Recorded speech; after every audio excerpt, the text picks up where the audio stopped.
dirges of his hope that melancholy burden bore, of never, never more. But the raven still beguiling all my fancy into smiling, straight I wheeled a cushioned seat in front of bird and bust and door. Then, upon the velvet sinking, I betook myself to linking fancy unto fancy, thinking what this ominous bird of yore, what this grim, ungainly, ghastly, gaunt, and ominous bird of yore meant in croaking nevermore. This I sat engaged in guessing, but no syllable expressing to the fowl whose fiery eyes now burned into my bosom's core. This and more I sat divining, with my head at ease reclining on the cushion's velvet lining that the lamplight gloated o'er, but whose velvet violet lining with the lamplight gloating o'er she shall press, nevermore. Then methought the air grew denser, perfumed from an unseen censer, swung by seraphim whose footfalls tinkled on the tufted floor. Wretch, I cried, thy God hath lent thee, by these angels he hath sent thee, respite, respite and nepenthe from thy memories of Lenore. Quaff, oh quaff this kind nepenthe, and forget this lost Lenore. Quoth the raven, nevermore. Prophet, said I, thing of evil, prophet still, if bird or devil, whether tempter sent or whether tempest tossed thee here ashore, desolate yet all undaunted, on this desert land enchanted, on this home by horror haunted, tell me truly, I implore, is there balm in Gilead? Tell me, I implore. Quoth the raven, nevermore. Prophet, said I, thing of evil, prophet still, if bird or devil, by that hand that bends above us, by that God we both adore, tell this soul with sorrow laden, if within the distant Aidenn it shall clasp a sainted maiden whom the angels name Lenore, clasp a rare and radiant maiden whom the angels name Lenore. Quoth the raven, nevermore. Be that word our sign of parting, bird or fiend, I shrieked upstarting, get thee back into the tempest and the night's Plutonian shore. Leave no black plume as a token of that lie thy soul hath spoken. Leave my loneliness unbroken, quit the bust above my door. Take thy beak from out my heart, and take thy form from off my door. Quoth the raven, nevermore.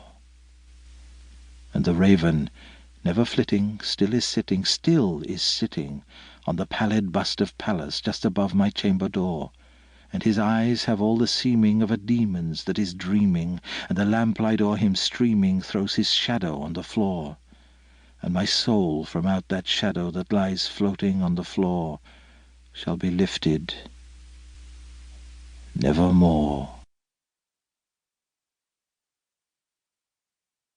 The Cask of Amontillado. The 1,000 injuries of Fortunato I had borne as best I could, but when he ventured upon insult I vowed revenge. You, who so well know the nature of my soul, will not suppose, however, that I gave utterance to a threat. At length I would be avenged. This was a point definitely settled, but the very definitiveness with which it was resolved precluded the idea of risk. I must not only punish, but punish with impunity. A wrong is unredressed when retribution overtakes its redresser. It is equally unredressed when the avenger fails to make himself felt as such to him who has done the wrong. It must be understood that neither by word nor deed had I given Fortunato cause to doubt my good will.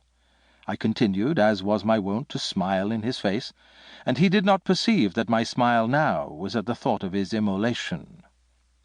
He had a weak point, this Fortunato, although in other regards he was a man to be respected and even feared. He prided himself on his connoisseurship in wine. Few Italians have the true virtuoso spirit. For the most part their enthusiasm is adopted to suit the time and opportunity, to practice imposture upon the British and Austrian millionaires. In painting and gemmery Fortunato, like his countrymen, was a quack, but in the matter of old wines he was sincere. In this respect I did not differ from him materially. I was skilful in the Italian vintages myself, and bought largely whenever I could. It was about dusk, one evening during the supreme madness of the carnival season, that I encountered my friend. He accosted me with excessive warmth, for he had been drinking much. The man wore motley. He had on a tight-fitting party-striped dress, and his head was surmounted by the conical cap and bells. I was so pleased to see him that I thought I should never have done wringing his hand. I said to him, "My dear Fortunato, you are luckily met. How remarkably well you are looking today. But I have received a pipe of..."